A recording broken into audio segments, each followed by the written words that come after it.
ఒక యువకుడు తన కన్న తల్లి దగ్గరికి వచ్చి, అమ్మా, నన్ను కన్నందుకు నీ రుణం తీర్చుకోవాలని ఉంది. ఇదిగో, ఇప్పటి వరకు నేను కష్టపడి సంపాదించిన ఈ 1,000,000 బంగారు నాణాలను నీకు ఇస్తున్నాను. ఈ బంగారు నాణాలను తీసుకుని నీకు నచ్చినట్లు ఉపయోగించుకో.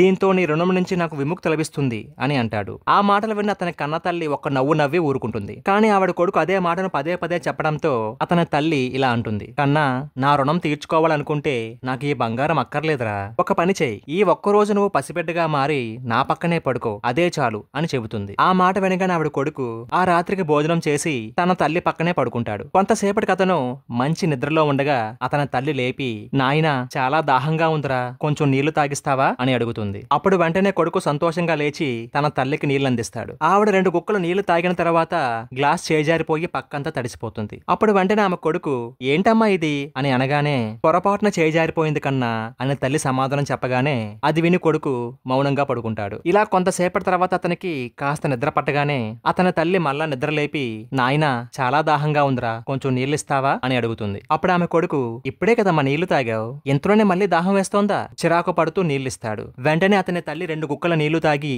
మిగిలిన నీటిని పక్క మీద వలకబోసింది. అది చూడగానే కొడుకు కోపంతో, అమ్మా, ఏంటిది, పక్కంతా తడిపేశావు, కళ్ళు కనిపించట్లేదా ఏంటి అని తిడతాడు. అప్పుడు అతని తల్లి, చీకటిగా ఉంది కదా నాయనా, గ్లాసు చేతిలోంచి జారిపోయింది అని చెప్తుంది. ఆ మాటలు విని కోపాన్ని తమాయించుకున్న కొడుకు మళ్ళా నిద్రలోకి జారుకుంటాడు. మళ్ళీ కొంతసేపటి తర్వాత అతని తల్లి తన కొడుకుని నిద్రలేపి, కన్నా, చాలా దాహంగా ఉందిరా, కొంచెం నీళ్ళిస్తావా అని అడగడంతోనే ఆమె కొడుకు పట్టరాని కోపంతో, దాహం దాహం అని నా ప్రాణాలు తోడేస్తున్నావు, నన్ను అసలు నిద్రపోనిస్తావా లేదా అని కొసరుకుంటూ నీళ్లు తీసుకువచ్చి తన తల్లికిచ్చి, ఇదిగో నీళ్లు తాగి చావు అని అంటాడు. అయితే అతని తల్లి ఎప్పట్లాగే ఒక గుక్క నీళ్లు తాగి మిగిలిన నీటిని పక్క మీద వలకపోస్తుంది. అది చూడగానే ఆమె కొడుకు ఇక సహించలేక, అమ్మా, నీకు అసలు బుద్ధుందా లేదా? నన్ను ఇలా వేధించడానిక నీ మంచం మీద పడుకోమన్నావు? ఈ తడిచిపోయిన మంచం మీద ఎలా పడుకోవాలి? చూడబోతే నీకు పిచ్చి పట్టినట్లుంది, అందుకే ఇలా చేస్తున్నావు అంటూ కోపంగా గట్టిగా అరుస్తూ ఉంటే అప్పుడు అతని తల్లి, నాయనా, నీ అరుపులు ఆపు, నా రుణం తీర్చుకుంటానన్నావే, నీ తల మీద ఎన్ని వెంట్రుకలున్నాయో అన్ని జన్మలెత్తి నిరంతరం సేవ చేసినా కూడా మాతృ రుణం నుండి విముక్తుడివి కాలేవు.